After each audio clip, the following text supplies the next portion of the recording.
Alright, what's good, y'all? We back with another one, man. What I want to get into today is the basics of Premiere Pro.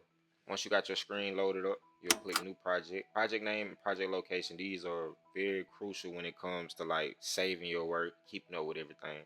I'm gonna name this Premiere Pro or PP for short. And you'll hit create. Now, if you done made it this far, bro, you done got the hard part out of the way. You double click on the import media to start. Then you will go to your footage. You import your footage and it places everything in a folder.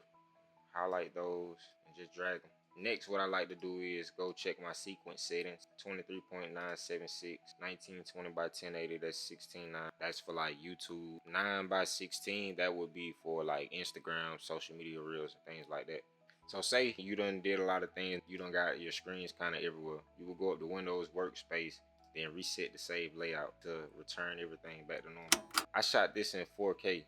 So when it comes down to 4K footage, and I also discussed this in a previous vlog that I did, you'll go to Proxy, create Proxies, and then it will take you to the Adobe Media Encoder screen.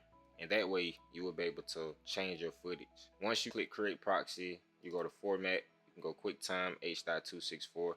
H.264, I want to say that's MP4, and QuickTime is MOV. H.264 is probably the best way to go. You can remove the watermark, add the watermark. This will be the watermark, so you can toggle it. But yeah, man, that's pretty much the base. But don't forget to like, subscribe, comment, leave your thoughts and opinions, man. This is a growing channel. I appreciate everyone who's been showing support. If you have any questions on anything, feel free to reach out. Peace.